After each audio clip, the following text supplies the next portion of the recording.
ನಮಸ್ಕಾರ. ಒಂದು ಮಾನವ ವಿಕಾಸ ಫೌಂಡೇಶನ್ ನಿಂದ ಒಂದು ಉದ್ದೇಶ ಇಟ್ಕೊಂಡಿದೀವಿ.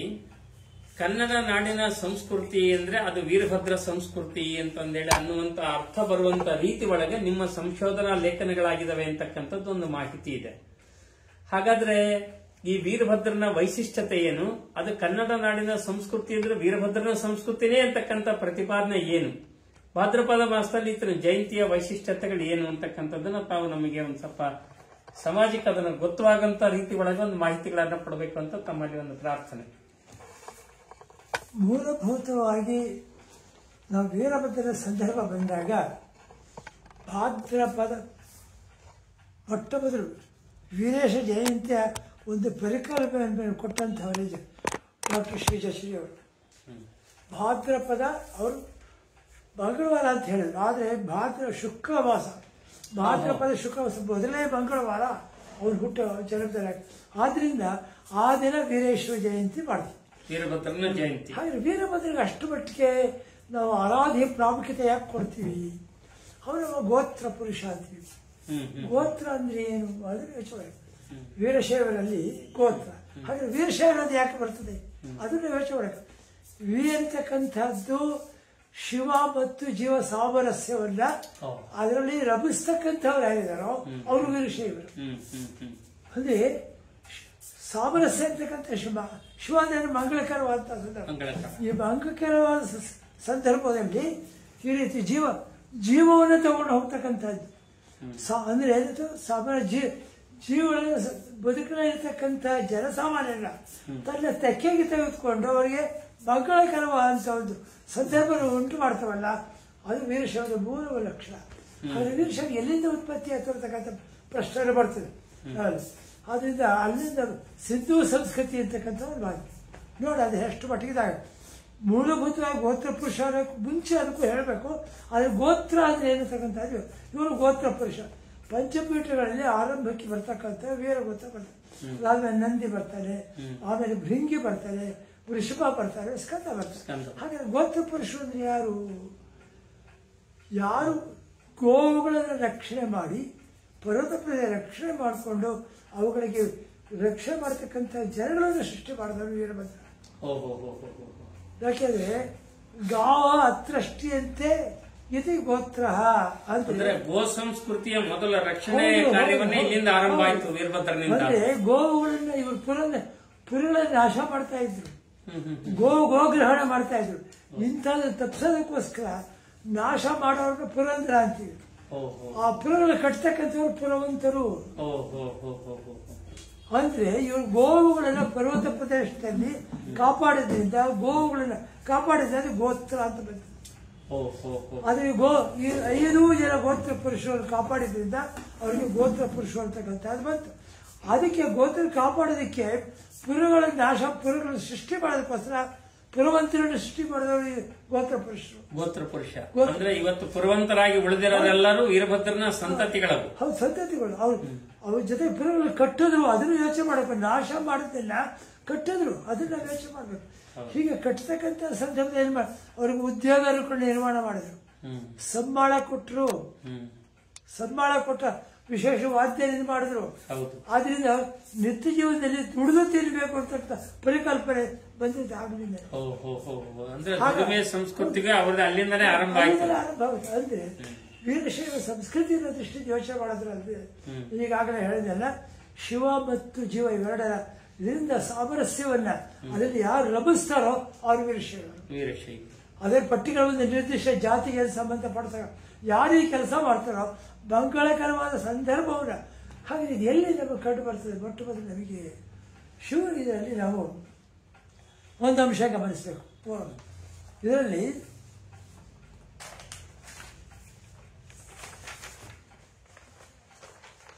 ನಾವು ಸಿಂಧೂ ಸಂಸ್ಕೃತಿಯಲ್ಲಿ ರುದ್ರಪಶುಪತಿ ಚಿತ್ರ ಇದು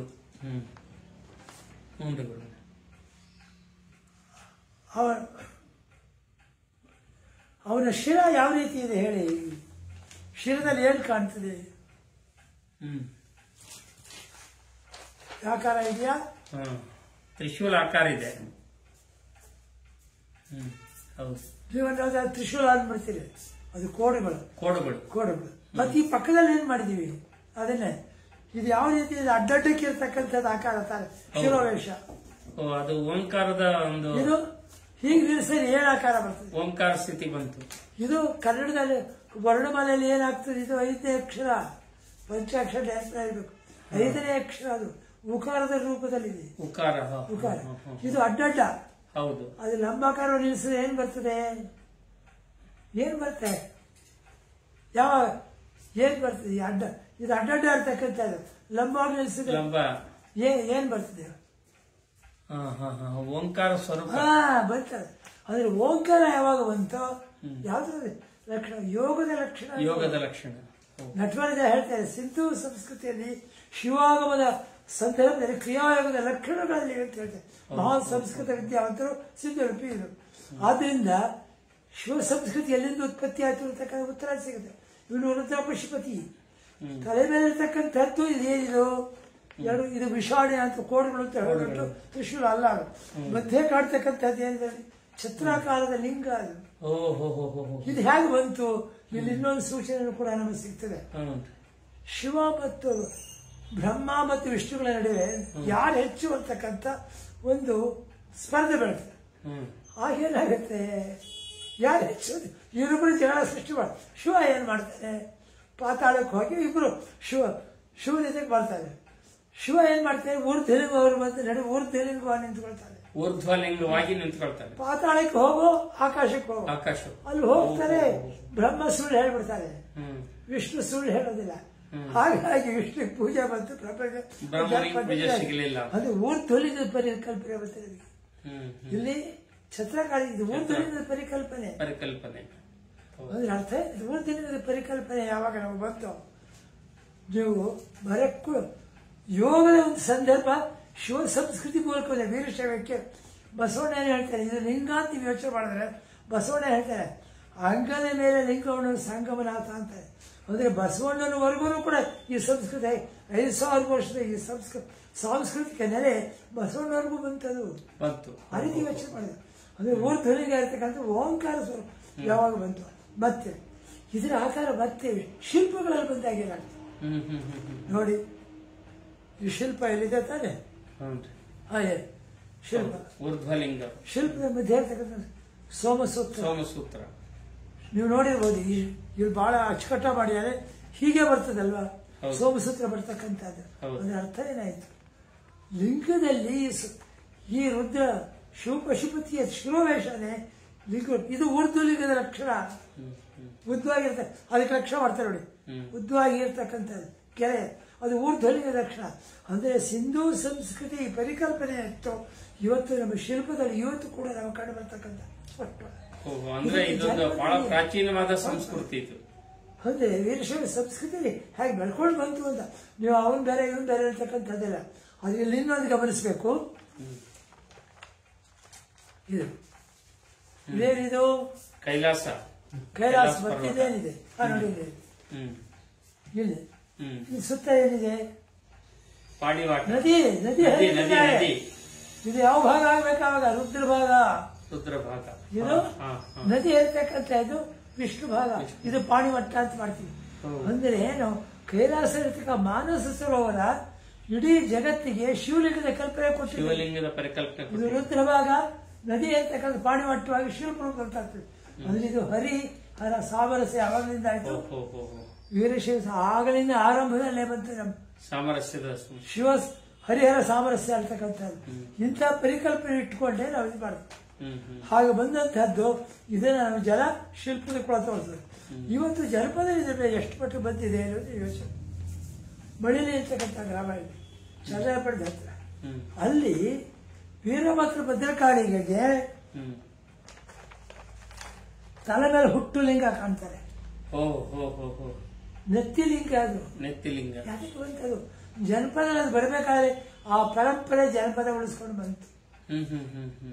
ಹುಟ್ಟೆ ಅಂದ್ರೆ ಸಿಂಧೂ ಸಂಸ್ಕೃತಿ 5,000 ವರ್ಷದ ಜನ ನೋಡಿದ ಹೇಗೆ ಬಂತು ಅಂತಕ್ಕಂಥ ಇದು. ಮತ್ತೆ ಇಲ್ಲಿ ಕಾಡ್ತಕ್ಕಂಥದ್ದು ಇಲ್ಲೂ ರುದ್ರ ಪಶುಪತಿ ಇದೆ ನೋಡಿ, ತಲೆ ಮೇಲೆ ಮರದ ಒಳಗಡೆ ಇದೆ. ಸುತ್ತ ಕೂಡ ಏನಿದೆ? ಕಾಡುಗಳಿವೆ. ಇವರು ರುದ್ರಕರ್ಣಿಕ ಜಂಚನೆ ಹೊರತೆ ಸಪ್ತಮಾತ್ರಿಕೆಯ ಲಕ್ಷಣ. ಸುತ್ತ ಕಾಡಿದ ಮಧ್ಯ ಈ ದೇವರಿದ್ರೆ ಅರ್ಥ ಇದೆ. ಎಂತ ಕಾಡಾಗಬೇಕು? ದೇವರ ಕಾಡು. ದೇವರ ಕಾಡು ಕಲ್ಪಿದ ಆಗ ಅಂದ್ರೆ ಅರಣ್ಯ ಅಂತಕ್ಕಂಥ ದೇವತೆನ ಆ ಕಾಲಕ್ಕೆ. ಅಂದ್ರೆ ಆ ಕಾಲದಲ್ಲಿ ಕೂಡ ವನಗಳನ್ನ ದೇವರ ಕಾಡುಗಳನ್ನು ಸೃಷ್ಟಿ ಮಾಡಿ ಪೂಜಿಸ್ತಕ್ಕಂಥ ಪರಿಕಲ್ಪನೆ ನಮಗಿತ್ತು. ಅದು ನಮಗೆ ಸಾಮಾನ್ಯ ಜನರಿಗೆ. ಇದಕ್ಕೆ ಮುಂಚೆ ಇನ್ನೊಂದು ಪೋಷಕವಾಗಿ ಹೇಳ್ತಾರೆ, 12ನೇ ಶತಮಾನದ ಅಬಲೂರು ಶಾಸ್ತ್ರ ಅಂತ ಬರ್ತದೆ. ಅದ್ರಲ್ಲಿ ಅವನೇ ಹೇಳ್ತಾನೆ, ಮಾತೆ ಬಂತ, ಜಂಬೂ ದ್ವೀಪದ ದಕ್ಷಿಣಕ್ಕೆ ಹಿಮಾಲಯ ಹೇಳ್ತಾನೆ. ಜಂಬೂ ದ್ವೀಪದ ದಕ್ಷಿಣಕ್ಕೆ ಹಿಮಾಲಯ. ಆ ಹಿಮಾಲಯದ ಪಶ್ಚಿಮ ಪಾರ್ಶ್ವರ್ತಿಯಾಗಿ ಕೂತ ಕರ್ನಾಟಕ ಇದೆ. ಜಂಬೂ ದ್ವೀಪ ಹಿಮಾಲಯ ಅಂದ್ರೆ ಅರ್ಥ ಆಯ್ತು. ನಿಮ್ಗೆ ಜಂಬೂ ದ್ವೀಪ ಎಲ್ಲಿವರೆಗಿತ್ತು? ಇವತ್ತೇನು ಅದು ಹಿಮಾಲಯದ ಆಚೆಗೂ ಕೂಡ ಜಂಬೂ ದ್ವೀಪ ಇತ್ತು ಅಂತ. ಇವತ್ತು ನಾವೇನು ಪೂಜೆ ಮಾಡಬೇಕಾದ್ರೆ ಹೊರಗೆ ಇರತಕ್ಕಂಥದ್ದು ಬಿಳಿ ವಸ್ತ್ರ ಇಟ್ಕೊಂಡು ಮಾಡ್ತೀವಿ. ಇವತ್ತು ಕೂಡ ನಾವು ಮಕ್ಕದಲ್ಲಿ ಏನು ನೋಡ್ತೀವಿ, ಅವ್ರು ಪೂಜೆ ಮಾಡೋಕೆ ಅದೇ ರೀತಿ ಮಾಡ್ತಾರೆ.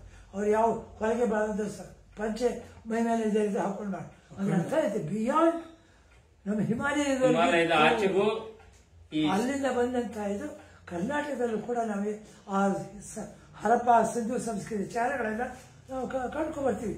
ಹೀಗೆ ಒಂದೊಂದನ್ನು ಕೂಡ ನಾವು ಯೋಚನೆ ಮಾಡ್ಕೊಂಡು ಇಲ್ಲಿ ದೇವರ ಕಾಡು ಪರಿಕಲ್ಪನೆ ಕೊಟ್ಟಿದ್ದು ಅಲ್ಲೇನೆ ಸಿಂಧು ಸಂಸ್ಕೃತಿಯಿಂದ. ವೀರಭದ್ರ ಹೇಳ್ತಾರೆ, ವೀರಭದ್ರೋ ಮಹಾತೇಜ ಹಿಮಕುಂದೇಂದು ಸನ್ನಿಭ ಭದ್ರಕಾಳಿಪ್ಯೋ ನಿತ್ಯ ಭಾತೃಣ ಅಭಿರಕ್ಷಕ. ಆ ಭಾತೃರಕ್ಷಣೆ ಹೇಳಿರ್ತಕ್ಕಂಥ ಅವ್ರು ಹಾಕೊಳ್ತಾರೆ. ಸೊ ಈ 7 ಜನ ಸಪ್ತಮಾತ್ರಿಕೆಯ ಅಕ್ಕಪಕ್ಕದಲ್ಲಿ ವೀರಭದ್ರ ಮತ್ತು ಗಣೇಶ ಅಕ್ಕಪಕ್ಕ ಇರ್ತಾರೆ. ಅಂದ್ರೆ ಅವರು ಕೈನಲ್ಲಿ ವೀಣೆ ಹಿಡ್ಕೊಳ್ತಾರೆ. ಇಲ್ಲಿ ರಕ್ಷಣೆ ಕೊಡುವಾಗ ಅವ್ರು ಕ್ರೂರರಿಗೆ ತೋರ್ಸಕ್ಕಾಗಲ್ಲ. ಹೆಣ್ಣು ಮಕ್ಕಳಿಗೆ ಅವ್ರ ಹತ್ರ ಶಾಂತಿ ಸಮಾಧಾನ ಕೊಡ್ಬೇಕು. ಅದಕ್ಕೆ ಕೈನಲ್ಲಿ ವೀಣೆ ಕೊಟ್ಟಿರ್ತಕ್ಕಂಥ ಆಯುಧ ಕೊಡ್ಬೇಕಾಯ್ತದೆ. ಅಲ್ಲಿ ಆಯುಧ ಕೊಟ್ಟಿಲ್ಲ, ವೀಣೆ ಕೊಡ್ತಾರೆ. ಅವ್ರು ಸದಾ ವೀರ ತಾನೆ. ಹೀಗೆ ವೀರಭದ್ರ ವಿಚಿತ್ರ ವಿಶಿಷ್ಟ ಲಕ್ಷಣಗಳಲ್ಲ. ಈ ಸಂದರ್ಭದಲ್ಲಿ ಇದು ಹೇಗೆ ವೀರಭದ್ರ ಪರಿಕಲ್ಪನೆ ಬರ್ತಿದೆ. ಶುಕ್ರವಾರ ಜಾತಕ್ಕೆ ಬಂತು ಅಂತಕ್ಕಂಥದ್ದು ನಾವು ಹೇಳಿದ್ರೆ, ಭಾದ್ರಪದ ಶುಕ್ರವಾರ ಮೊದಲನೇ ಮೊದಲ ಮಂಗಳವಾರ ಅವನ ಜಯಂತಿ, ವೀರೇಶ್ ಜಯಂತಿ ಆಚರಣೆ ಮಾಡ್ತಕ್ಕಂಥದ್ದು. ಈ ವಿಷಯಗಳೆಲ್ಲ ಇದರಲ್ಲಾಗಲೇ ನೀವು ಬಂದಿದ್ದು. ಇವರು ಬಾಲಾಕ್ಷಪತಿ ರುದ್ರನು ಕೂಡ ಜೊತೆ ಇದು ಮಾಡ್ತಕ್ಕಂಥದ್ದು ಇಲ್ಲ ಹೆಚ್ಚು ದೊಡ್ಡದಾಗಿ ತಗೋತಾರೆ. ಬೆಳೆಯೋದಕ್ಕೆ ಒಂದು ಸಾಮಾನ್ಯ ಜನಪದ ಹೇಗೆ ಸ್ವೀಕಾರ ಮಾಡಿ ತಲೆ ಮೇಲೆ ಹುಟ್ಟುವಿಗೆ ಯಾಕೆ ಇಟ್ಟಿರೋದಿಲ್ಲ. ಅದು ಬಸವಣ್ಣನ ಮಾತು ಬಂದೇ ಬರುತ್ತದೆ. ಅಂಗಡಿ ಮೇಲೆ ಈಗ ಇರ್ತಕ್ಕಂಥದ್ದು ಸಿಂಧೂ ಸಂಸ್ಕೃತಿ ಒಂದು ಇದು ಜನಪದದಲ್ಲಿ ಬಂದದ್ದು. ಬಸವಣ್ಣ ಅಂದ್ರೆ ಗುರುತಿಸ್ತಾ ಅದು ನಾವೇನ್ ಮಾಡಿದ್ವಿ. ಗುರು ಬೇರೆ ವಿರಕ್ತ ಬೇರೆ ಇದ್ದಾರೆ ಅಲ್ಲ. ಯಾವತ್ತೂ ಕೂಡ ಗುರುಗೆ ನಗುರೋರ ಅಧಿಕೊಬ್ಬ ಅಂತ ಗುರುವಿನ ಮತ್ತೆ ಅದ್ವಿತೀಯವಾದಂತಹ ಆದರೆ ನಮ್ಮಲ್ಲಿ ಎಷ್ಟು ವೈಶಾಲ್ಯತೆ ಇತ್ತು ವಚನಕಾರರಲ್ಲಿ. ಅವಳೇನು ಹೇಳ್ತಾರೆ, ಅಲ್ಲಿ ಸ್ಥಾವರ ಜಗತ್ ಪ್ರಶ್ನೆ ಬರ್ತದೆ. ಅವಳು ಹೇಳ್ತಾರೆ, ಗುರು ತಪ್ಪು ನಡೆದಕ್ಕೆ ಅನುಸರಿಸಲಾಗದು. ಅದರಿಲ್ಲೇ ಸ್ಥಾವರ ಜಗತ್ ಹಾಗೆ ಸ್ಥಾವರ ಅದಕ್ಕೆ ಇದು ಮಾಡ್ತೀವಿ. ಸ್ಥಾವರ ಅಂದ್ರೆ ಸ್ಥಾವರ ಬೇರೆ, ಸ್ಥಗಿತತೆ ಬೇರೆ. ಸ್ಥಗಿತದಲ್ಲಿ ಜಡತ್ವ ಇರ್ತದೆ. ಈ ಇರತಕ್ಕಂಥ ಬರೀ ಇವತ್ತು ಅತ್ಯಂತ ಕನಿಷ್ಠ ವೇಗದಲ್ಲಿ ಕಣಗಳ ಚಲನೆ ಇರ್ತದೆ. ಸೈನ್ಸ್ ಪ್ರಕಾರ ಜಡ, ದ್ರವ, ಅನಿಲ, ಜಡ ವಸ್ತುವಿನಲ್ಲೂ ಚಲನೆ ಇರ್ತದೆ. ಆದ್ರೆ ಅತ್ಯಂತ ಕಡಿಮೆ ವೇಗದಲ್ಲಿ ಕಣಗಳು ಚಲಿಸ್ತವೆ. ದ್ರವ್ಯದಲ್ಲಿ ಹೆಚ್ಚಿನ ವೇಗ ಇರ್ತದೆ, ಅನಿಲ ಇನ್ನೂ ಹೆಚ್ಚಿನ ವೇಗ ಇರ್ತದೆ. ಅಂದ್ರೆ ಅರ್ಥ ಆಯ್ತು, ಯಾವುದು ನನಗೆ ಚಲನ ಶಕ್ತಿ ಕೊಡ್ತದೋ, ಯಾವುದು ನನಗೆ ಪ್ರೇರಣೆ ಕೊಡ್ತದೋ ಅದರಲ್ಲಿ ಜಂಗಮತ್ವ ಇರ್ತದೆ. ಜಂಗಮನ ಪ್ರೇರಣೆ ಕೊಡ್ದ ಅವನು ಜಡವೇ. ಅದಕ್ಕೆ ಸತ್ಯಗಳ ಸ್ಪಷ್ಟವಾಗುತ್ತೆ. ತಪ್ಪು ನಡೆದಕ್ಕೆ ಅನುಸರಿಸಲ್ಲ ಅಂತ ಅವಳು ಹೇಳಬೇಕಾದ್ರೆ ಬಸವಣ್ಣ ಹೇಳಿದೆ, ಸ್ಥಾವರ ಜಂಗಮ ಒಂದೇ ಎಂಬುದು ಕೂಡಲ ಸಂಘ 3 ಕಡೆ ಹೇಳಿದ. ಒಂದ್ ಕಡೆಗೆ ಹೇಳ್ತಾರೆ, ನಾ 2 ಒಂದೇ ಅಂತ ಹೇಳ್ತೀವಿ, ಹೇಳೋದೇ ಯಾಕೆ ಅಂತ ಹೇಳ್ತಾರೆ. ಯಾವಾಗ ಸ್ಥಾವರ ಅನ್ನಿಸ್ತಕ್ಕಂಥ ಸ್ಥಗಿತತೆ ಆಗ್ತದೋ, ಜಂಗಮ ಅಂತಕ್ಕಂಥ ಸ್ಥಗಿತತೆ ಆಗುತ್ತದೋ ಆಗ ನಾನು ಒಪ್ಪೋದಿಲ್ಲ. ಸ್ಥಗಿತತೆ ಅಂದ್ರೆ ಅದಕ್ಕೆ ಚಲನೆ ಇಲ್ಲ, ಪ್ರೇರಣೆ ಪಡೆದಿಲ್ಲ. ದೇವಸ್ಥಾನ ಹೇಳ್ತೀವಿ, ದೇವಸ್ಥಾನಕ್ಕೆ ಹೋಗೋದು. ಕೆಲವು ದೇವಸ್ಥಾನಕ್ಕೆ ಹೋಗ್ತೀವಿ, ಗುರುರಾತ್ರಿಗೆ ಹೋಗ್ತೀವಿ. ನನಗೆ ಯಾವುದು ನನಗೆ ಪ್ರೇರಣೆ ಕೊಡ್ತದೆ ಅದು ಜಂಗಮ. ಪ್ರೇರಣೆ ಕೊಡದೆ ಜಂಗಮತ್ವ ಇರೋದಿಲ್ಲ. ಸ್ಥಾವರಾಗಿ ಯಾವಾಗ ದೇವಸ್ಥಾನಕ್ಕೆ ಅದು ನಾವು ಇಷ್ಟಲಿಂಗದಲ್ಲಿ ಇರ್ತಕ್ಕಂಥದ್ದು ಯಾವುದು? ಇವಾಗ ಬಸವಣ್ಣ ವಿಗ್ರಹ ಯಾಕೆ ಮಾಡ್ತೀವಿ ನಾವು? ಪ್ರೇರಣೆ ಕೊಡುತ್ತೆ. ಹಾಗೆ ನಾವು ವಿಗ್ರಹ ಸ್ಥಾವರ ಆಗಿಬಿಡ್ಬೇಕಲ್ಲ. ನನಗೆ ಯಾವುದು ಪ್ರೇರಣೆ ಕೊಡ್ತದೋ ಆಗ ನನ್ನ ಜಗತ್ತು ಚಲನಶೀಲತೆ ಉಂಟು. ಅದಕ್ಕೆ ಜನ ದೇವಸ್ಥಾನಕ್ಕೆ ಹೋಗಿ ಅವ್ರು ಆರಾಧನೆ ಮಾಡ್ತಾರೆ, ಅವ್ರಿಗೆ ಪ್ರೇರಣೆ ಕೊಡ್ತದೆ. ಅವ್ರಿಗೆ ಅದರಿಂದ ಒಳ್ಳೇದಾಗ್ತದೆ. ಇವಾಗ ವಿಶ್ಲಿಂಗದಲ್ಲಿ ಇರ್ತಕ್ಕಂಥದ್ದು ಶಿವಲಿಂಗದ ಪೂರ್ಣ ಸ್ವರೂಪನೇ. ಆದ್ರೆ ಗುರು ನಮ್ಮ ಕರಸ್ಥಳ ಕೊಟ್ಟಿದ್ದ ಸದಾ ಜಂಗಮಶೀಲವಾಗಿರ್ಬೇಕು. ಅಂದ್ರೆ ನಿಮ್ ಪ್ರಕಾರ ಈಗ ಸ್ಥಾವರ ಮತ್ತು ಜಂಗಮ ಪರಿಕಲ್ಪನೆ ಯಾವುದು ಕ್ರಿಯಾತ್ಮಕವಾಗಿರ್ತತೋ, ಯಾವುದು ಚಲನಶೀಲತೆಯನ್ನು ಹೊಂದಿರ್ತತೋ ಅದು ಯಾವಾಗ್ಲೂ ಹೌದು. ಜಂಗಮ ಅಂತ ಕ್ರಿಯಾಶೀಲವಾಗಿ ಅದು ಸ್ಥಾವರವೇ, ಅದು ಸ್ಥಗಿತವೇ. ಜಂಗಮ ಸ್ಪಷ್ಟವಾಗಿ ವಚನಕಾರಿ ಪ್ರೇರಣೆಯನ್ನ ಕೊಡಬೇಕು, ಸತ್ಪ್ರೇರಣೆ ಕೊಡಬೇಕು. ಹಾಗೆ ಸ್ಥಾವರ ಯಾವ ಸ್ಥಾವರ ಯಾವ ಪ್ರೇರಣೆ ಕೊಡ್ತದೋ ದೇವಸ್ಥಾನಕ್ಕೆ ನಾವು ಪೂಜೆ ಮಾಡಬೇಕು ಅಂತ ಇರ್ತಕ್ಕಂಥದ್ದು. ದೇವ್ರ ಫೋಟೋ ಇಟ್ಕೊಂಡು ಅಪ್ಪ ಅಮ್ಮನ ಇದಾಗಿ ಕೊಡ್ತಾರೆ, ಪ್ರೇರಣೆ ಕೊಡ್ತಾರೆ. ಅವರು ನಮ್ಮ ಜನ್ಮ ಕೊಟ್ಟಿದ್ದಾರೆ, ಅವ್ರ ಗುಣಗಳೆಲ್ಲ ನಾನು ಪ್ರೇರಣೆ ಕೊಡೋದು ಜಗವತ್ತ. ಅಂದ್ರೆ ಒಂದ್ ಕಡೆಗಿರೋ ಸ್ಥಾವರ ಅಲ್ಲ ನಿಮ್ ಪ್ರಕಾರ. ಯಾವ್ದು ನಮಗೆ ಪ್ರೇರಣೆಯನ್ನು ಕೊಡ್ತದೋ ಅದು ಅವಾಗ ವಾಸ್ತವದಷ್ಟೇ. ಯಾವುದು ನನಗೆ ಪ್ರೇರಣೆ ಕೊಡ್ತದೋ ಅದಕ್ಕೋಸ್ಕರ ಹೋಗ್ತಾರೆ. ಇವಾಗ ಅಷ್ಟು ಜನ ನಾವು ಆಡ್ಕೊಳ್ಳೋದು ದೊಡ್ಡದಲ್ಲ, ಆದ್ರೆ ಅಲ್ಲಿ ಜನ ಹೋಗಿ ಅದ್ರ ಆರಾಧನೆ ದೃಷ್ಟಿ ಒಳ್ಳೆ ಭಾವನೆ ಇಟ್ಕೊಂಡು ಇವ್ರು ಪಾಲ್ಗೆ ಆ ತರ ಇದ್ದಾರೆ. ಕೆಟ್ಟ ಪ್ರಾಣಿ ಕೊಲ್ಲೋದಲ್ಲ. ಯಾವ್ದು ಪ್ರೇರಣೆ ಕೊಡ್ತದೋ ಯಾವ ಸತ್ಪ್ರೇರಣೆ ಕೊಡಬೇಕು. ಸತ್ಪ್ರೇರಣೆ ಕೊಟ್ಟು ಅದ್ರ ಕಾಲ ತೊಡಗಿಸೋ ಹಾಗೆ ಮಾಡಬೇಕು. ಇವಾಗ ಇನ್ನೊಂದು ಹೇಳ್ತೀವಿ, ಇದು ಒಂದು ಮಾತು ಬರ್ತದಲ್ಲ, ಕಾಯಕದ ನಿರತರಾಡದೆ ಲಿಂಗ ಪೂಜೆ ಆದ್ರೆ ಇದ್ರ ಅರ್ಥ ಯಾವ ಅರ್ಥ ಹೇಳ್ತೇವೆ. ನಾನು ಕಾಯಕ ನಿರತ ಲಿಂಗ ಪೂಜೆ ಬರೆಯೋದು ಅರ್ಥ ಅದ. ಏನ್ ಕಾಯಕ ಮಾಡ್ತೀಯೋ ಅಲ್ಲಿ ಮಾನಸ ಪೂಜೆ ಶಿವ ಶಿವ ಅಂತ ಆಗ ಅಲ್ಲಿ ಕಾಯಕ ಜಗವತ್ತು ಉಳ್ಕೊಳ್ತದೆ. ಅಂದ್ರೆ ಬಾಹ್ಯ ಪೂಜೆ ಬಿಡು ಅಂತ ಇಲ್ಲಿ ಶಿವ ಪೂಜೆ ಮಾಡ್ತೇವೆ. ಇನ್ನಾನು ಶಿವ ಪೂಜೆ ಆಗೋದಿಲ್ಲ. ಕಾಯಕ ಪೂಜೆ ಮಾಡ್ತೀರಿ, ನೀವು ಏನೇ ಕಾಯಕ ಮಾಡ್ತೀರಿ ಮನಸ್ಸಿನಲ್ಲಿ ಶಿವ ಶಿವ ಅಂತಿದ್ರೆ ಮಾನಸ ಪೂಜೆ ಆಗ್ತದೆ. ಇದನ್ನು ವ್ಯಾಪಾರ ಮಾಡ್ತಿರ್ತಾರೆ, ಮನಸ್ಸಲ್ಲಿ ಶಿವ ಶಿವ ಅಂತ ಏನಾಗ್ತದೆ, ಮಂಗಳಕರವಾದ ಭಾವನೆ ಬರ್ತದೆ. ಆದರೆ ಅದು ವ್ಯಾಪಾರದ ಮೋಸ ಮಾಡಕ್ಕೆ ಹೋಗೋದಿಲ್ಲ. ಇದು ನಮ್ಮ ದೃಷ್ಟಿಗೆ ಯೋಚನೆ ಮಾಡಬೇಕು. ಆದ್ದರಿಂದ ಕಾಯಕ ಮಾಡುವಾಗ ಅದಕ್ಕೆ ಅವಳು ಯಾತಕ್ಕೋಸ್ಕರ ಐದಕ್ಕೆ ಲೆಕ್ಕ ಗಂಡನಿಗೆ ಯಾಕೆ ಹೆಚ್ಚಾದನ್ನು ಬೇರೆ ಹಿಂದೂ ಕೊಟ್ಬಿಡೋದು ಕಾರಣ ಏನು? ನನಗೆ ಎಷ್ಟು ಬೇಕು ಅಷ್ಟು ಮಾತ್ರ ಸ್ವೀಕಾರ ಮಾಡ್ತೀವಿ, ಬೇಡ ಲಾಭ ಬೇಡ, ಬೇಡ ಲಾಭ ಬೇಡ ಬೇಡ. ಇದೇ ಮಾನಸವಾಗಿ ಶುಭ್ರತೆ ಇರ್ತಕ್ಕಂಥದ್ದು ವಚನ ಕಾರ್ಯ ಇದೆಲ್ಲ ಇದು ಮಾಡಿದೆ. ಇದು ನಮಗೆ ಆಗಮಗಳಲ್ಲಿ ಬರುತ್ತೆ. ಆಗಮ ಅಂದ್ರೆ ಏನು? ಅದಕ್ಕೆ ಆಗಮ ಅಂದ್ರೆ ಶಿವತತ್ವವನ್ನ ಪಾರ್ವತಿಗೆ ಶಿವ ಬೋಧಿಸ್ತಾರೆ. ಹೀಗೆ ಬೋಧಿಸಿದ ಮೇಲೆ ಇದೆಲ್ಲ ವಾಸುದೇವನಿಂದ ಸಂಪತ. ಅಂದ್ರೆ ವಿಷ್ಣು ಕೂಡ ಅದನ್ನು ಸಮರ್ಥಿಸುತ್ತ ಶಿವ ಪಾರ್ವತಿಗೆ ಬೋಧಿಸಿದ ತತ್ವವನ್ನ ಅಂದ್ರೆ ಹರಿಹರ ಸಾಮರಸ್ಯ ನಾವು ಯಾವ ದೋಷ ಎಂದು ಒಪ್ಪಿಕೊಂಡಾಗ್ತದೆ. ಇವಾಗ ನಮ್ಮಲ್ಲಿ ನಾವು ಸಿಂಧೂ ಸಂಸ್ಕೃತಿಯಲ್ಲಿ ಯಾವ ಸಂಸ್ಕೃತಿ ಅಂತೀವಿ ಅನ್ನೋದು ಹೆಸರು ಹೇಳ್ತೀವಿ. ಸಿಂಧೂ ಸಂಸ್ಕೃತಿಗೆ ಜೋರಾಗಿ ಹೇಳು, ಹರಪ್ಪ ಸಂಸ್ಕೃತ ಅಲ್ವಾ? ಹರಪ್ಪ ಬಿಡಿಸಿ ಅದನ್ನ ಅಪ್ಪ ಅಪ್ಪ ಯಾವ ಶಬ್ದ? ಕನ್ನಡವೋ ಸಂಸ್ಕೃತವೋ? ಕನ್ನಡ. ಅಂದ್ರೆ ಏನಾಯ್ತು? ಸಿಂಧೂ ಸಂಸ್ಕೃತಿ ಹರಪ್ಪ ಅಂತಕ್ಕಂಥ ಶಬ್ದ ಕೊಟ್ರೆ ಹರಪ್ಪ ಸ್ಥಳನಾಮವನ್ನೇ ಕೊಟ್ವಲ್ಲ. ಅದಕ್ಕೆ ಮುಂಚೆ ನಮ್ಮ ನೇರಕಟ್ಟಿ ಶಾಸ್ತ್ರಿಗಳು ಮಾತ್ರ ಹೇಳ್ತೇನೆ. ಇಲ್ಲಿಂದ ದಕ್ಷಿಣದಿಂದ ಬೆರುಚಿಸ್ತಾರ, ಅಲ್ಲಿ ಬ್ರಾಹ್ಮಿ ಸಂಸ್ಕೃತಿ, ಅಲ್ಲಿ ಕನ್ನಡ ಮತ್ತು ಗೋಂಡಿ ಶಬ್ದಗಳು ಸಿಗ್ತವೆ. ಸಿಂಧೂ ಸಂಸ್ಕೃತಿ ಕೋಲಾರದಿಂದ ಅಚ್ಚಿಂದ ಹೋಗ್ತಿತ್ತು. ಇವೆಲ್ಲ ಏನ್ ಸಂಸ್ಕೃತಿ ನಮಗೆ? ಇಲ್ಲಿಂದ ಅಲ್ಲಿ ಕನ್ನಡ ಹೋಗ್ಬೇಕಾದ್ರೆ ಇಲ್ಲಿಂದ ಹೋದವರು ಮತ್ತೆ ಅವರು ಇಲ್ಲಿಗೆ ಹಿಂದೆ ಕಾವೇರಿ ನದಿ ಗೋದಾವರಿ ತೀರಕ್ಕೆ ಮತ್ತೆ ಬಂದು ಉಳಿತಾರೆ ಕೂಡ ಹೇಳ್ತಾರೆ. ಇಂಥವೆಲ್ಲವೂ ವೀರಭದ್ರನ ಶಬ್ದಗಳಲ್ಲಿ ಏನು ಅಂತ ಅರ್ಥ ಆಯ್ತಲ್ಲ. ಇವತ್ತು ಆಸುಂದ್ರ ಅವರು ಪ್ರಸಿದ್ಧ ಪುರಾತತ್ವ ಇದ್ರು. ಇದರಲ್ಲಿ ನಮ್ಮ ದಕ್ಷಿಣ ಕನ್ನಡದಲ್ಲೂ ಕೂಡ ಹರಪ್ಪ ಸಂಸ್ಕೃತಿ ಅನೇಕ ಜಾಗಗಳು ಸಿಗುತ್ತಿದೆ. ಇವಾಗಿಲ್ಲ ನೀವು ಜನಪದ ತೋರಿಸೋದಿಲ್ಲ, ಹುಟ್ಟುಲಿಂಗ ತಲೆ ಮೇಲೆ ಹಾಗೆ ಬಂತು ನೋಡ್ರಿ. ಈ ಅಂಶಗಳು ಕೂಡ ನಾವು ಗಮನಿಸಬೇಕಾಗುತ್ತೆ. ವೀರಭದ್ರನ ದೃಷ್ಟಿಯಿಂದ ಇನ್ನೊಂದು ಹೇಳಬೇಕು, ಕೊಂಡ ಹಾಯ್ತಕ್ಕಂಥದ್ದು. ಗುಡಿಮಲ್ಲಂ ಲಿಂಗ ಇದೆ ನೋಡಿ, ಗುಡಿಮಲ್ಲಂ ಲಿಂಗ ತೋರಿಸ್ತೀನಿ. ಆ ಗುಡಿಮಲ್ಲಂ ಲಿಂಗದಲ್ಲಿ ಏನ್ ಬಂದ ಅದಕ್ಕೆ ಪರಶುರಾಮೇಶ್ವರ ಅಂದ್ಬಿಟ್ಟು ಗುಡಿಮಲ್ಲಂ ಲಿಂಗ. ಆದ್ರೆ ವಾಸ್ತವವಾಗಿ ಅದಕ್ಕೆ ಮುಂಚೆ ಇನ್ನೊಂದು ಹೇಳ, ಗುಡಿಮಲ್ಲಂ ಮುಂಚೆ ಉಜ್ಜಯಿನಿಯಲ್ಲಿ ನಮಗೆ ಈ ಜಂಗಮ ಬಾಬಾಗಳು ಅಂತ ಬರ್ತಾರೆ. ಅವರು ಅಕ್ಕಲಕೋಟೆಯಿಂದ ಹೋದವರು, ಪಂಜಾಬ್ ಕಡೆ. ಇವತ್ತು ಹರಿಯಾಣ ಪಂಜಾಬ್ ಇದ್ದಾರೆ. ಅಂದ್ರೆ ಕರ್ನಾಟಕದಿಂದ ಹೋದಂತಹ ಜನ ಅವರು.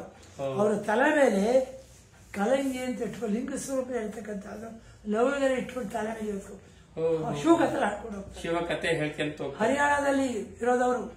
ಹೋದವರು ಎಲ್ಲಿಂದ ಅಕ್ಕಲಕೋಟೆ ಬೈ ಆಯಾಯ ಅಂತ ಬೈ ಆಯ ಅಂತ ಹೇಳಿ. ಅಂದ್ರೆ ಕರ್ನಾಟಕದ ಇದು ಬಹು ಸಂಸ್ಕೃತಿವರೆಗೂ ಹರಪಾದವರೆಗೂ ಕೂಡ ಹೇಗೆ ಜನ ಉಳಿಸ್ಕೊಂಡು ಇವತ್ತು ಉಳಿಸ್ಕೊಂಡು ಬಂದಿದ್ದಾರೆ ಅಂತಕ್ಕಂಥ ಮಾತು. ಈ ಹಿನ್ನೆಲೆ ನಾವು ಗಮನಿಸುವಾಗ ಇದು ವೀರಭದ್ರಲಿಂಗ ಗುಡಿಮಲ್ನಲ್ಲಿ ಬಹಳ ಪ್ರಸಿದ್ಧವಾದಂತೆ. ಇದರಲ್ಲಿ ಏನಿದೆ, ಪರಶುರಾಮೇಶ್ವರ ಅಂದ್ಬಿಟ್ರು. ಅದೊಂದು ಕೈಲಿ ಪರಶು ಇದೆ, ಇನ್ನೊಂದು ಕೈಯಲ್ಲಿ ಬಲ ಕೈಯಲ್ಲಿ ಟಗರು ಇದೆ. ಅಲ್ಲಿ ಕೆಳಗಡೆ ಏನಿದೆ, ಅವನು ದಕ್ಷ ಅಂತ ಮಾಡ್ಬಿಟ್ರು. ಈಗ ಕೆಳಗಡೆ ಪುರುಷ ಇದೆ, ಮತ್ತೆ ಈ ಕಡೆ ಇರ್ತಕ್ಕಂಥ ಇದೆ ಅದು ಅಕ್ಕಪಕ್ಕ ದಕ್ಷ ಇರ್ತಕ್ಕಂಥ ಅವನ ಕೈಯಲ್ಲಿ ಇದಿದೆ. ಅವನ ಮೇಲೆ ನಿಂತಿದ್ದಾರೆ, ಅವನ ಭಾರ ಯಕ್ಷ ಅಂತ ಅಂದ್ಬಿಟ್ರು. ಆದ್ರೆ ಕೈನಲ್ಲಿ ಪರಶ ವೀರಭದ್ರನಿಗೆ 32 ಆಯುಧ ಧಾರಣೆ. ಪರಶು ಕೂಡ ಒಂದು. ಟಗರು ಯಾರ ಲಕ್ಷಣ? ದಕ್ಷಿಣ ಲಕ್ಷಣ. ಅವನ ದಕ್ಷಿಣ ಯಾವಾಗ ಜಾತಿಕ ದಕ್ಷಿಣ ಆದ್ಮೇಲೆ ಏನಾಗ್ತದೆ, ಭದ್ರಕಾ ಕೋಪದಿಂದ ದಕ್ಷಿಣ ಆಗ ಭದ್ರಕಾಳಿ ಪ್ರಸೂತಿ ಎಲ್ಲರೂ ಕೂಡ ಪ್ರಾರ್ಥನೆ ಮಾಡ್ತಾರೆ. ಹಾಗ ಆಡಳಿತದಲ್ಲಿ ಆಡಳಿತವನ್ನು ಕೊಡ್ತಾರೆ. ಅದು ಕಥೆ ಸಂಕೇತಗಳೇ ಇವತ್ತಿಗೂ ನೀವು ಗ್ರಾಫ್ ಮಾಡೋದಲ್ವಾ, ಅದೇ. ಹೀಗಿದ್ದಂತೆ ಅವನು ಇಲ್ಲವರು ಯಕ್ಷ ಅಂತ ಹೇಳ್ಬಿಟ್ರಿ. ಆದ್ರೆ ಇತ್ತೀಚಿನ ಶೋಷಣೆಗಳು ಏನಾಗುತ್ತೆ, ಈ ಗುಡಿಮಲ್ಲ ನಿಮ್ಮ ಕಡೆ ಪಕ್ಕದಲ್ಲಿ ಅಗ್ನಿಕುಂಡ ಇದೆ. ಅದೇನ ಅಗ್ನಿಕುಂಡ ಯಾವ ಸಂಕೇತ? ಈ ಟಗರು ಯಾವ ಸಂಕೇತ? ವೀರಭದ್ರ ಸ್ಪಷ್ಟ ಸಂಕೇತ. ಆದ್ರಿಂದ ನೀವು ಪರಶುರಾಮೇಶ್ವರ ಅಂತ ಕರೀತೀರಿ, ಅದು ವೀರಭದ್ರಲಿಂಗ ಆಗಿರಬಾರ್ದು. ಆಗಿರ್ತಕ್ಕಂಥ ಸಾಧ್ಯತೆ ಹೇಳಬೇಕಲ್ಲ. ಅದ್ರ ಯಾಕೆ ಅದು ಕ್ರಿಸ್ತ ಪೂರ್ವದಲ್ಲಿ. ಆದ್ರಿಂದ ಗುಡಿಮಲ್ಲ ಲಿಂಗನೂ ಕೂಡ ನಾವು ವೀರಭದ್ರಲಿಂಗ ಅಂತ ಹೇಳಬೇಕಾದ ಸಂದರ್ಭ ಬರ್ತದೆ. ಹೀಗೆ ಒಂದು ಪರಿಸ್ಥಿತಿ ಹೇಗೆ ಉಜ್ಜಯಿನಿಯಲ್ಲಿ ಇವತ್ತು ಜನಪದ ತಾನು ಉಳಿಸ್ಕೊಂಡು ಬಂದಿದೆ. ಸಿಂಧೂ ಸಿಂಹಿ ಅನೇಕ ಸಂಕೇತಗಳೆಲ್ಲ ಉಳಿಸ್ಕೊಂಡು ಬಂದಿದ್ದಕ್ಕೆ ಇವೆಲ್ಲರೂ ಕೂಡ ನಮ್ಮ ಉದಾಹರಣೆ ಕಾಡ್ತದೆ. ಇದು ನಮ್ಮ ಹಲಸೂರು ಬೆಂಗಳೂರಿನಲ್ಲಿ. ಇಲ್ಲಿ ಇರ್ತಕ್ಕಂಥದ್ದು ಬಸವ ತಾನೆ. ಬಸಕ್ಕೆ ಏನ್ ಮಾಡ್ಯಾರ ಅವರು ನೋಡಿ, ಲಿಂಗನ ಎಲ್ಲಿಟ್ಟಾರೆ? ತಲೆ ಮೇಲೆ ಇಟ್ಟಾರೆ, ಮೇಲೆ ಮಧ್ಯದ 2 ಕೋಡುಗಳ ನಡುವೆ ಇಟ್ಟಾರೆ. ಆ ಕಾಲಕ್ಕೆ ವಿಷಾಣಿನ ಅಂತ ಹೇಳೋರು. ಕೋಡೆ ಇರತಕ್ಕಂಥ ಮನುಷ್ಯ ಸಿಂಧು ಸಂಸ್ಕೃತಿ ಕಾಲಕ್ಕಿದ್ರು ಅಂತ ಹೇಳ್ತಾರೆ. ಏನ್ ಹೇಳ್ತಿದ್ರು? ವಿಷಾಣಿನ ಅಂತ, ಕೋಡುಗಳು ಅಂತ. ಇಲ್ಲಿ ಬಸವನವ್ರ ಮಧ್ಯ ಲಿಂಗ ಇಡ್ತಕ್ಕಂಥ ಒಂದು ಪದ್ಧತಿ ಇರ್ಬೇಕಾದ್ರೆ ಇದಕ್ಕೆ ಹೇಳ್ತೀರಿ. ಮಧ್ಯ ಏನ್ ಹೇಳಿದೆ ನಾನು? ಊರ್ಧ್ವಲಿಂಗ ಚಿತ್ರಕಾರ ವಾಸ್ತು. ಹಾಗೆ ಇಲ್ಲಿ ಇವತ್ತು ಕೂಡ ಈ ಪರಿಕಲ್ಪನೆ ಅತ್ಯಂತ ಆಧುನಿಕ ನೆಲೆ. Bengaluru electronic city. ಇಲ್ಲೂ ಕೂಡ ಇವತ್ತು ದೇವಸ್ಥಾನದಲ್ಲಿ ಹೇಗೆ ಉಳಿಸ್ಕೊಂಡು ಬಂದಿದ್ದಾರೆ. ಪ್ರಾಚೀನತೆಯ ಕುರುಹುಗಳನ್ನು ಇವತ್ತಿಗೂ ಉಳಿಸ್ಕೊಂಡಾರೆ ಅಂತ ಈ ಥರದ್ದೆಲ್ಲ ನಮ್ಮ ಜನ ಉಳಿಸ್ಕೊಂಡು ಬಂದಿ ಅಂತಕ್ಕಂಥದ್ದು ಮುಖ್ಯ ಆಗ್ತದೆ. ನಾವು ಎಷ್ಟೇ ಅಡ್ವಾನ್ಸ್ ಆದರೂ ಕೂಡ ಸಾಂಸ್ಕೃತಿಕವಾಗಿ ನಮ್ಮಲ್ಲಿ ಆ ಭಾಗ ಉಳಿಸ್ಕೊಂಡೇ ಬಂದಿದೆ. ಅಂದ್ರೆ ಈ ಕನ್ನಡ ಮತ್ತು ಪ್ರಾಚೀನ ಕಾಲದ ಇತಿಹಾಸದ ಅಂದ್ರೆ ಹರಪ್ಪ ಮೊಹೆಂಜೋದಾರ ಕಾಲಕ್ಕೂ ಈ ನಮ್ಮ ವೀರಭದ್ರ ಜೊತೆಗೆ ಸಾಂಸ್ಕೃತಿಕವಾಗಿ ಉಳ್ಕೊಂಡೇ ಬಂದಿದೆ. ಸಾಂಸ್ಕೃತಿಕವಾಗಿ ನಾವು ಇಂಗ್ಲಿಷ್ ಅಲ್ಲಿ ಬಂದು ಆಳಿದ ಗುಲಾಮರಾಗ್ಬಿಟ್ಟು ಸಾಂಸ್ಕೃತಿಕ ಗುಲಾಮರಾಗಿದೆ. ಮೊದಲು ಸೋಮವಾರ ರಜೆ ಇರ್ತಿತ್ತು, ಈಗ ಭಾನುವಾರ. ಅದನ್ನ ಫಾಲೋ ಮಾಡ್ತಾ ಇದ್ದೀವಿ. ಇವತ್ತಿನ ಪರಿಸ್ಥಿತಿ ಆಧುನಿಕ ಇದಕ್ಕೆ ಮಾಡ್ಕೊ ಮಾತ್ರ ಸೋಮವಾರ 6 ಕಟ್ಟಲ್ಲ ಅಂತ ರಜೆ ಇತ್ತು ಮೊದಲು. ಇಲ್ಲಿ ಇದೆಲ್ಲ ಈ ತರ ಈ ಹಿನ್ನೆಲೆಗಳನ್ನ ನಾವು ಗಮನಿಸುವಾಗ, ಯೋಚನೆ ಮಾಡುವಾಗ ನಾವು ಏಕೀಕರಣದ ಪ್ರಶ್ನೆ ಬರ್ತದೆ. ಅದೇ ಬುದ್ಧಿಕ ಪ್ರಶ್ನೆ ಬರ್ತದೆ. ಇದು ಅದೇ ಈ ಹಿನ್ನೆಲೆಗಳು ನಾವು ಗಮನಿಸುವಾಗ ವೀರಭದ್ರನಿಗೆ ನಾವು ಗೋತ್ರ ಪಕ್ಷ ಕಾರಣ ಅವನು ವೀರಭದ್ರನಿಗೆ ಯಾವ ಸ್ವರೂಪದಲ್ಲಿ ನಾವು ನೋಡ್ತೀವಿ. ಆಮೇಲೆ ಏಕೀಕರಣದ ಪ್ರಶ್ನೆ ಅವನ ಪ್ರತಿಯೊಂದು ಹಳ್ಳಿಲೂ ಕೂಡ ವೀರಭದ್ರ ಬೇಕು. ಆ ವೀರಭದ್ರ ಯಾಕೆ ವಿಶಿಷ್ಟ? ಬೇರೆ ದೇವರುಗಳಿಗಿಂತ ಯಾಕೆ ವಿಶಿಷ್ಟ? ಈಗಾಗಲೇ ನಾನು ಹೇಳಿದೆ, ಯೋಗ ಅಂತ ಹೇಳಿದೆ ನಾನು. ಅಂಕನಾಥಪುರ ಸೌದತ್ತಿದೆ, ಅಂಕನಾಥೇಶ್ವರ ಗುಡಿ ಇದೆ. ಅಲ್ಲಿ ಇರ್ತಕ್ಕಂಥ ಅಂಕನಾಥೇಶ್ವರ ಪುಸ್ತಕ ತೋರಿಸಿದೆ. ಅಲ್ಲಿ ಢಾಲು ಇದೆಯಲ್ಲ, ವೀರಭದ್ರ ಸಾಮಾನ್ಯ ಕಾಡ್ತಕ್ಕಂಥ 5 ಹಿಂದ್ಗಡೆ ಇದು ಚಕ್ರ ಶಂಕು ಇದರಲ್ಲಿ ಬಾಣ ಬಿಲ್ಲು ಇರ್ತದೆ. ಮುಂಗೈಗಳಲ್ಲಿ ಖಡ್ಗ ಇರ್ತದೆ. ಢಾಲು ಕೆಲವು ಕಡೆ ವಿಜಯನಗರ ಕಾಲಕ್ಕೆ ವೃತ್ತಾಕಾರ ಬರುತ್ತೆ, ಇದು ಆಯತಾಕಾರ ಬರುತ್ತೆ. ಆ ಢಾಲು ಕೆಳಗಡೆ ದಕ್ಷಿಣ ಶಿರ ಇರ್ತದೆ. ಆದ್ರೆ ಅಂಕನಾಥಪುರದಲ್ಲಿ ಏನಿದೆ, ಢಾಲು ಕೆಳಗಡೆ ನಾಗರ ಹೆಡೆ ಇದೆ. ನಾಗ ಸರ್ಪ. ಆ ವಿಶೇಷ ಅದು ಸಿಕ್ಕಿ ಜೊತೆ ತುಂಬಾ ಚೆನ್ನಾಗಿ ವರಕುಂಡಲಿ ಯೋಗ ನಿಷ್ಠಾತ.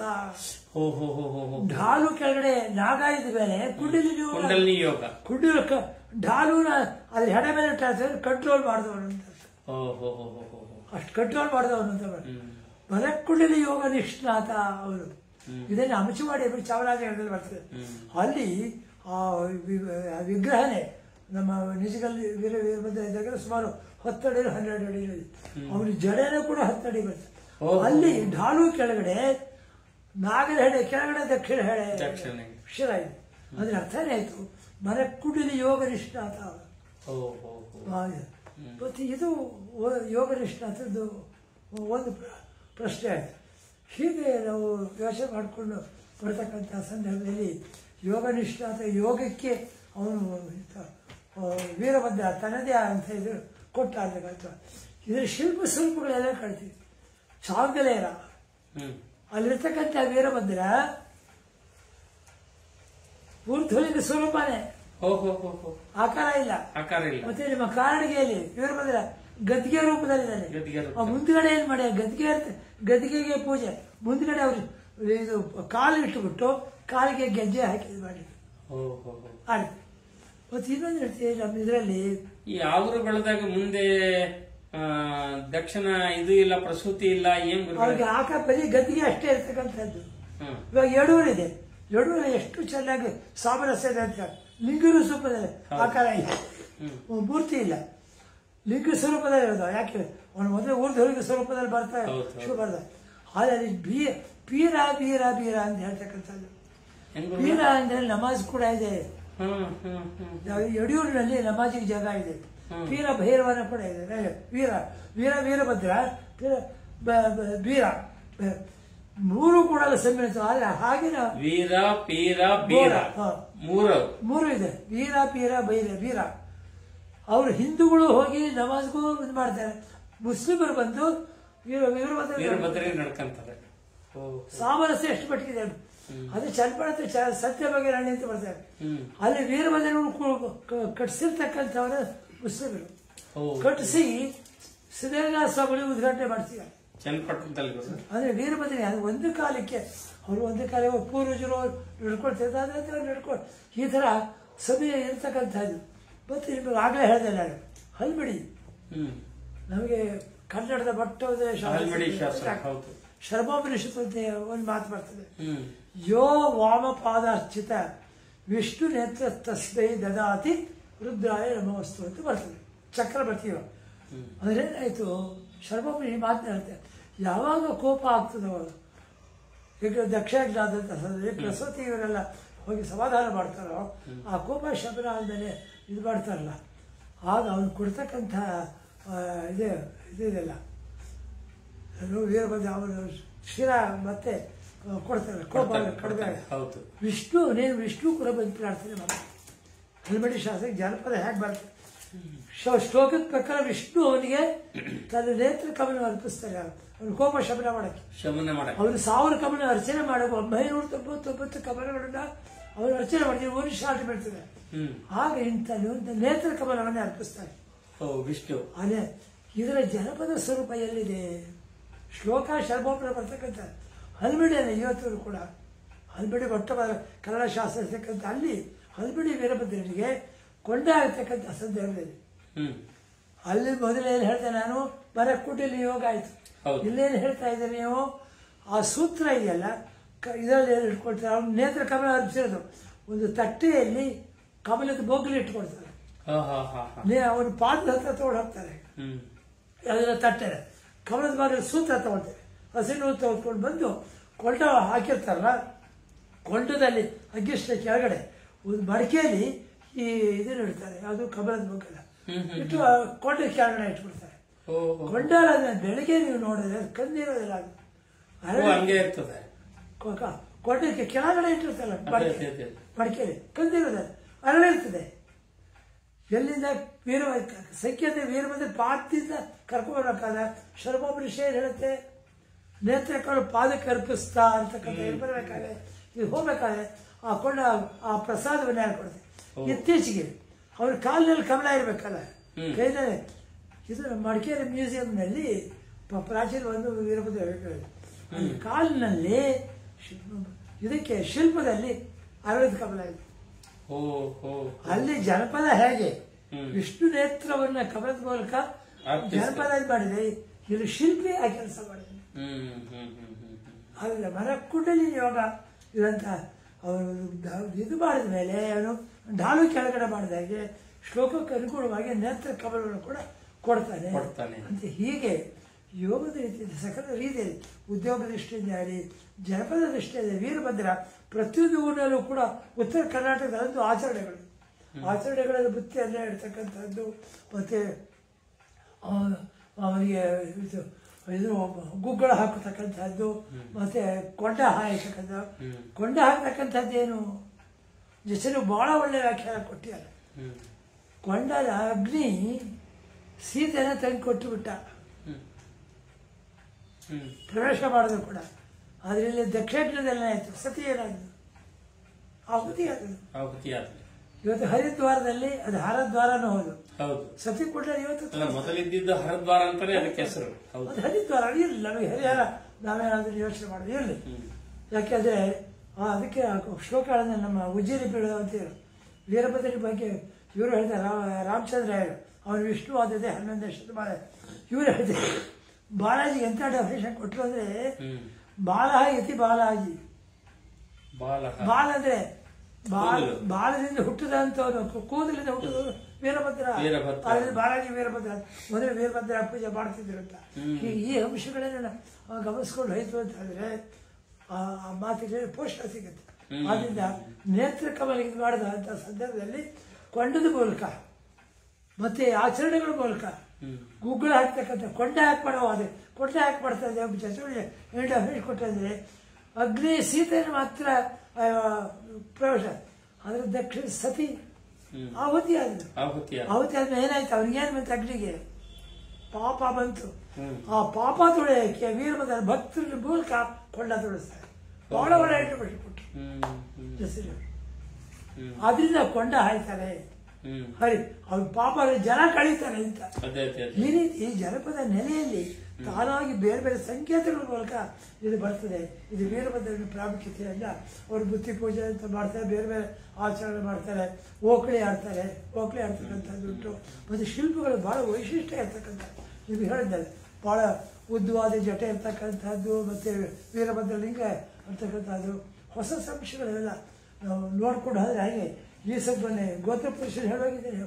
ಸಭೆಗೆ ಗಮನಿಸಿರಲ್ಲ ಯಾರು, ಹೀಗಿದ್ದ ಓಂಕಾರ ಒಬ್ರು ಗಮನಿಸಿರೋದಿಲ್ಲ. ಅಂದ್ರೆ ಯೋಗದ ನೆಲೆ ಮರಕುಂಡಿ ಯೋಗ ಇರ್ತಕ್ಕಂಥದ್ದು ಈ ನೆಲೆಯಲ್ಲೆಲ್ಲರೂ ಕೂಡ ಯೋಚನೆ ಮಾಡಿದಾಗೆ ಯೋಗ ನಿಷ್ಠಾತಾರ ಕೂಡ ಆಗಿದ್ದ.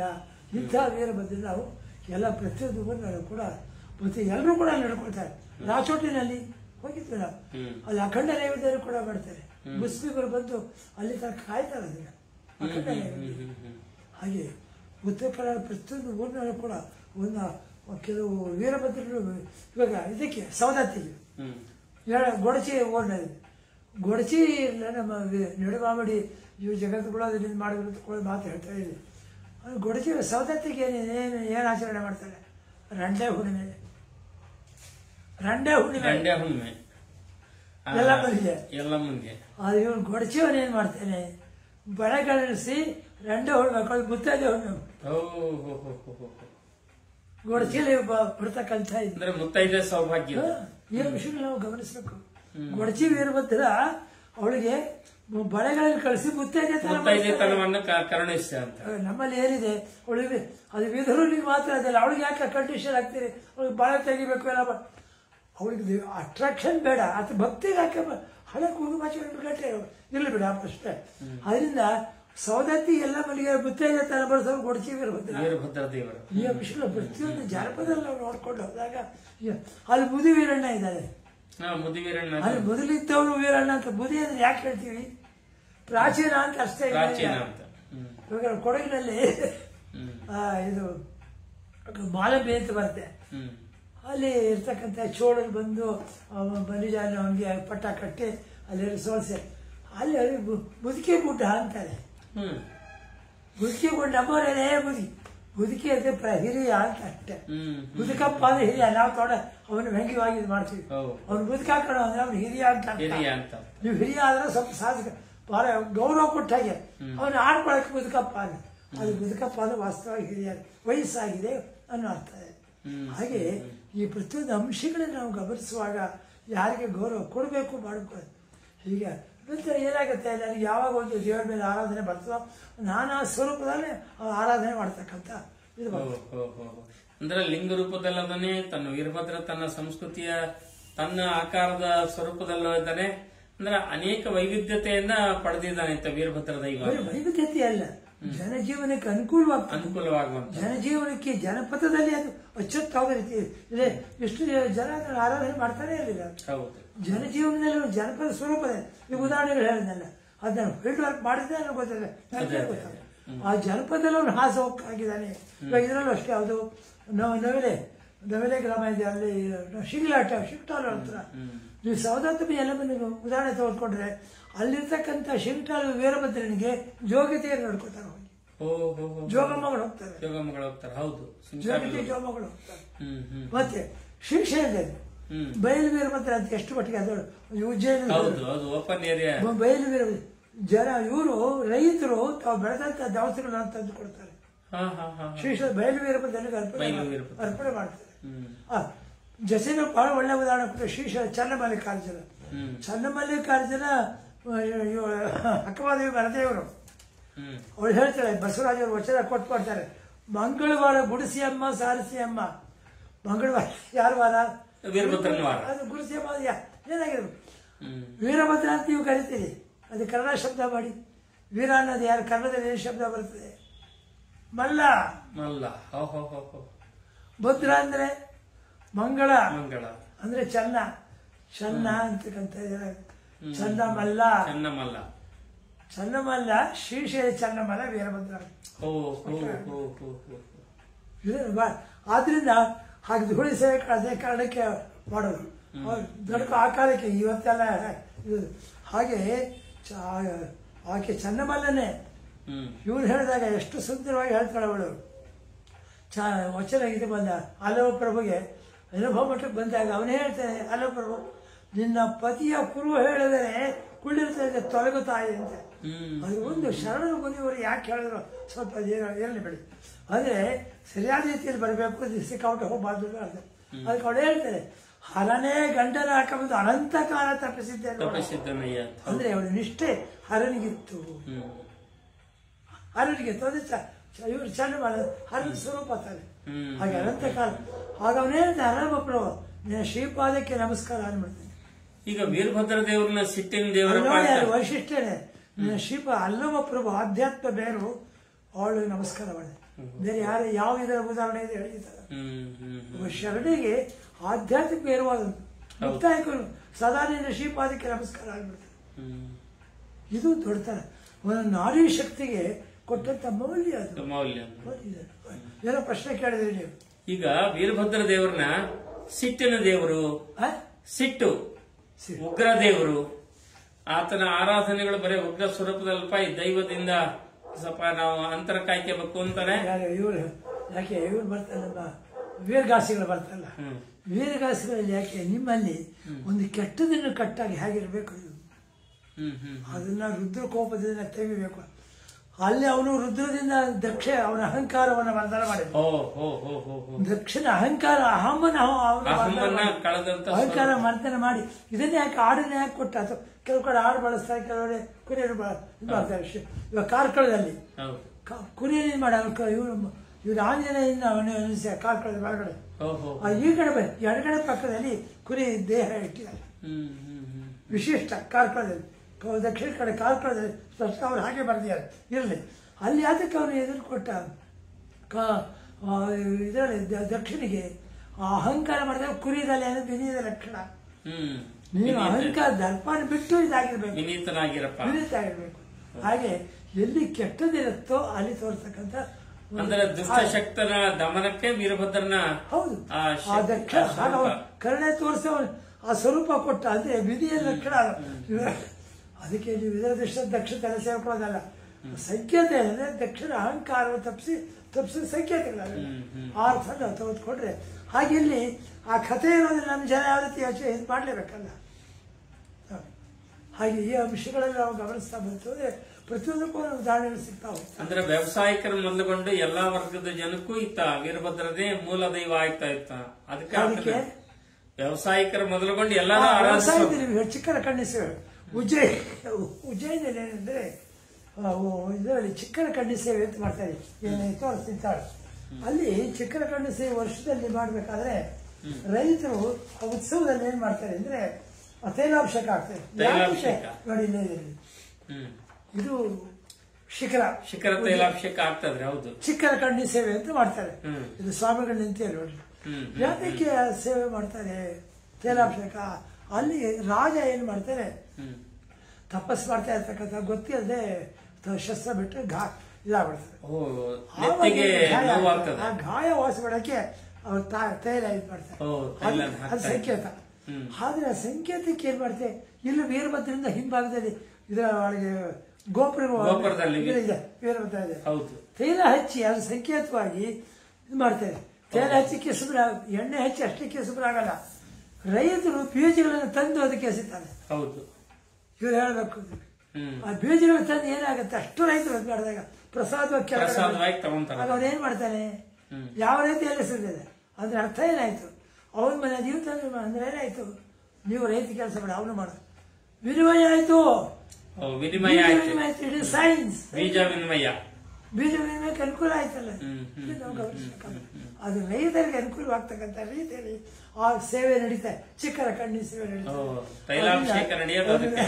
ಅವ್ರು ನಡೆಯತಕ್ಕಂಥ ಸೇವೆಗಳಲ್ಲಿ ಜನಸಾಮಾನ್ಯರಿಗೆ ಅನುಕೂಲವಾಗ್ತಕ್ಕಂಥ ರೀತಿಯಲ್ಲಿ ಇವಾಗ ಸಿದ್ಧ ಸವದತ್ತಿ ಇದಕ್ಕೆ ಅದು ಕಳೆಯತಕ್ಕಂಥದ್ದು ಕೆಟ್ಟ ಅಭಿಪ್ರಾಯ ಇಟ್ಕೋಬೇಡಿ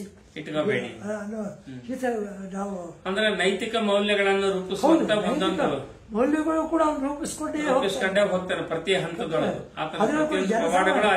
ವಿಶೇಷ ಕೃಷಿ ಅದು ವೃಷ್ಟಿ ಸೂತ್ರ ಯಾವುದು ನಂದಿ ಉಜ್ಜಯಿನಿದು ವೃಷ್ಟಿ ಸೂತ್ರ ಅಂದ್ರು ತಪ್ಪು ಕೊಡ್ತಕ್ಕಂಥ ಮಳೆ ಬರ್ತಕ್ಕಂಥ ವೃಷ್ಟಿ ಸೂತ್ರ ಅದಕ್ಕೆ ಅನುಗುಣವಾಗೋದು ಕೂಡ ಚಿಕ್ಕರ ಖಂಡಿಸಿರ್ತಕ್ಕಂಥ ಸೇವೆ ಕೂಡ ಅವರು ಮಾಡ್ತಾರೆ.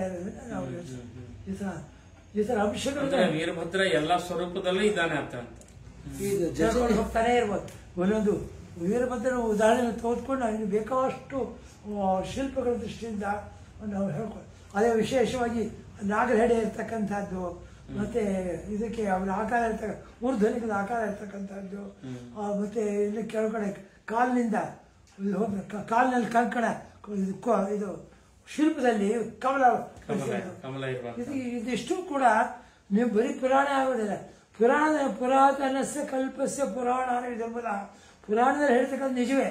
ಆದ್ರೆ ಕಾವ್ಯದಲ್ಲಿ ಬಂದ ವೈಭವ ಬರ್ತಾರೆ ಇವರು ಜನರು ತಪ್ಪಲ್ಲ ಕಾವ್ಯದಲ್ಲಿ ಹಾಗೆ ಬರ್ದಿರ್ತಾರೆ. ಆದ್ರೆ ನಡೆದಂತ ಘಟನೆ ಜನಸಾಮಾನ್ಯಕ್ಕೆ ಹೋಗ್ಬೇಕಾದ್ರೆ ಹಾಗೆ ಹೇಳ್ತಾರೆ ಅವರು. ಅದನ್ನ ನಾವು ಯೋಚನೆ ಮಾಡ್ಬೇಕು.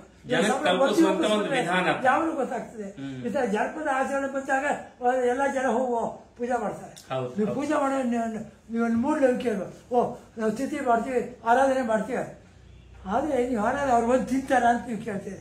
ಆದ್ರೆ ನಿಮ್ಮಲ್ಲಿ ಯಾರ DNA ಇದೆ? ನಿಮ್ಮ ಅಪ್ಪ ನಿಮ್ಮನೆ ಪೂರ್ವಜರು ಅಷ್ಟು ಜನ DNA ಇದೆ.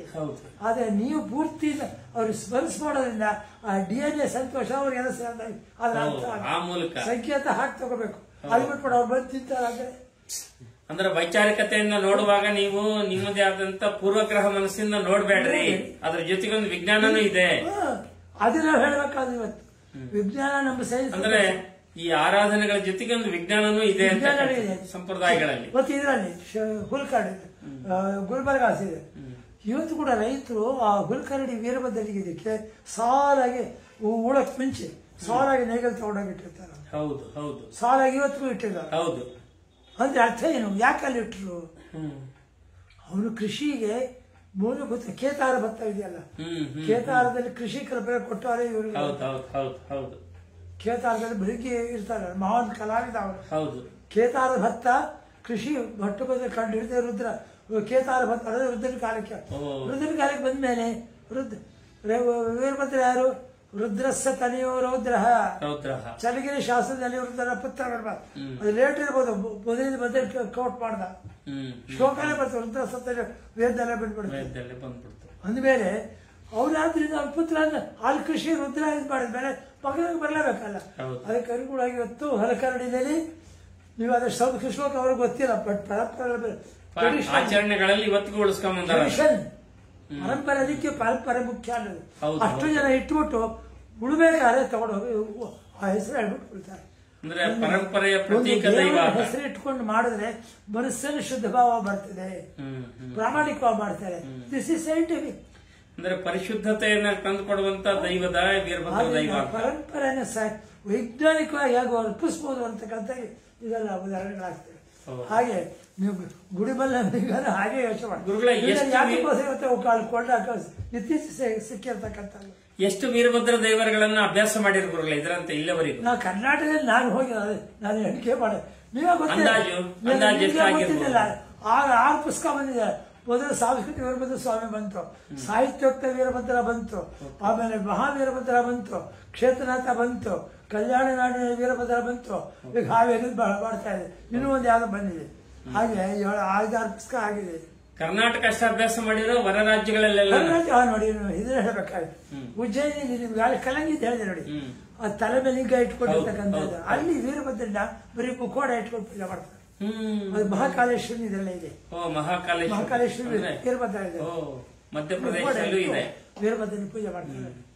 ಅಲ್ಲೂ ಕೂಡ ಈ ಕಲಂಗಿದೆ ವಿಶೇಷವಾಗಿ ನಮ್ಮ ಸಿಂಧು ಸಂಸ್ಕೃತಿಯ ಒಂದು. ಅಂದ್ರೆ ವೀರಭದ್ರನ ಜನ್ಮಸ್ಥಾನ ಉತ್ತರ ಪ್ರದೇಶ, ಉತ್ತರಾಖಂಡ ಇವತ್ತಿನ ಜನ್ಮಸ್ಥಾನ ಅಂತಕ್ಕಂಥದ್ದು ನೀವು ಸಿಂಧು ಸಂಸ್ಕೃತಿಗೆ ಅಲ್ಲಿಂದ ಬಂದು ಎಲ್ಲಾ ಕಡೆ ಪ್ರಚಾರವಾಯ್ತು. ಅದು ಆದಾಯ ಎಲ್ಲಿಂದ ಬಂದ? ಇವಾಗ ನಾವು ಹೇಳ್ತೀವಿ, ನಾವು 12ನೇ ಶತಮಾನಕ್ಕೆ ಇಲ್ಲಿ ಬರಬೇಕಾದ್ರೆ ಬದು ಪ್ರಚಾರವಾಗಿರ್ತಾರೆ. ನೀವು ಸಾಮಾಜಿಕವಾಗಿ ಬಸವಣ್ಣ ವೀರಶೈವ ಬರಕ್ ಆಗ್ತಾರೆ ಇರಲಿಲ್ಲ. ಆದ್ರೆ ಬಸವಣ್ಣ ಅದಕ್ಕೆ ಸಾಮಾಜಿಕವಾಗಿ ಜನನೇ ಸಂಘಟನೆ ಮಾಡ್ತಾರೆ. ಅದಕ್ಕೆ ಮುಂಚೆ ಏನಾಯ್ತು, ಕೇದಾರ ಇದನ್ನು ಹೇಳ್ಕೊಂಡು ಬಂದ ಸಿಂಧು ಸಂಸ್ಕೃತಿ ದೃಷ್ಟಿಯಿಂದ ಹೇಳ್ಕೊಂಡು ಬಂದಾಗ ಇದರಿಂದ ಗುಜರಾತ್ನಿಂದ ಸೌರಾಷ್ಟ್ರದಿಂದ ಅದೇ ಬಂದ, ಅದೇ ಅನುಭವ ಮಠಕ್ಕೆ ಬಂದ. ಮಹಾದೇವಿ ಮತ್ತು ಮೋಳಿಗೆ ಮರೆ ಕಾಶ್ಮೀರದ ಬಂದ್ರು. ಅಂದ್ರೆ ಈ ಜನ ಇಲ್ಲಿಂದ ಅಲ್ಲಿಗೆ ಹೋದ್ರು. ಕಲಂಗಿ ಇಟ್ಕೊಂಡು ಹೋಗಿ ಉಜ್ಜಯಿನಿ ಹೋದ್ರು. ಹೇಳ್ತಾರೆ ಜಗಮಾಬಾ ಅಂತ ಯಾಕೆ ಹೆಸರು ಬರ್ಬೇಕು ಅವ್ರಿಗೆ ಕಾಶಿ ವಿದ್ಯಾಪೀಠಕ್ಕೆ. ಅಂದ್ರೆ ಈ ಪರಿಕಲ್ಪನೆಯಿಂದ ಅಲ್ಲೆಲ್ಲ ಪ್ರಚಾರ ಮಾಡಿದ್ರು. ಮತ್ತೆ ಇದು ಯಾವುದು ನಮ್ಮ ಕೇರಳದಲ್ಲೂ ಕೂಡ ಅವರಿಗಿದೆಯಲ್ಲ, ದಕ್ಷಿಣ ಕನ್ನಡದಲ್ಲಿ ಇದೆಯಲ್ಲ.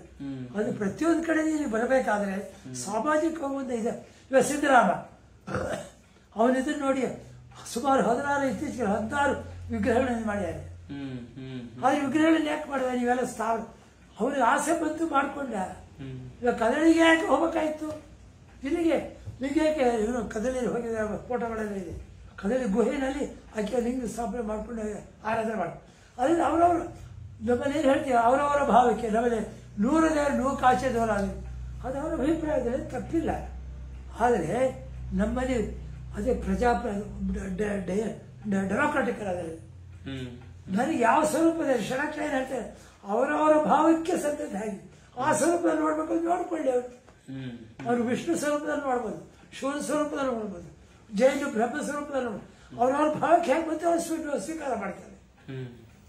ಅಂದ್ರೆ ಈಗ ತಾವು ಮುಂದಿನ ಒಂದು ಕೃತಿಯನ್ನ ಕೊಡೋದಕ್ಕೆ ಹಾವೇರಿ ಜಿಲ್ಲೆಯ ವೀರಭದ್ರ ಸ್ವಾಮಿಯ ವೈಶಿಷ್ಟ್ಯತೆಗಳನ್ನು ಕೊಡ್ತೀರಿ.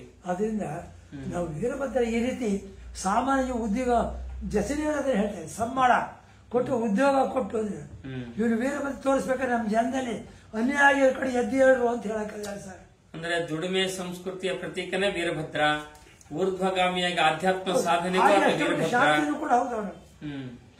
ದಕ್ಷಿಣೆಯಲ್ಲಿ ಕ್ಷಮಿಸ್ತಾ ಇದ್ದಾವೆ, ಶಾಂತಿ ಸ್ವರೂಪನ ಜೊತೆಗೆ ಅವನಿಗೆ ಯುದ್ಧ ಮಾಡ್ಬೇಕಾದ್ರೆ ಭದ್ರಕಾಳಿ ಕೂಡ ಅಷ್ಟೇ ಮಟ್ಟಿಗೆ ಅವ್ರು ಸಪೋರ್ಟ್ ಮಾಡ್ತಾರೆ. ಮಂಗಳಕರವಾದಂತವನು ವೀರಭದ್ರ. ಇದಕ್ಕೆ ದಕ್ಷಿಣದಲ್ಲಿ ಭದ್ರಕಾಳಿ ಅಷ್ಟೇ ಮಟ್ಟಿಗೆ. ಇನ್ನೊಂದು ಕಡೆ ನಿಮ್ಮ ಹೊನ್ನಾಳಿನಲ್ಲಿ ಶಿವನ ಅದ್ರ ಮೇಲೆ ನಿಂತ್ಕೊಂಡಿರ್ತಾಳೆ ಅವಳು.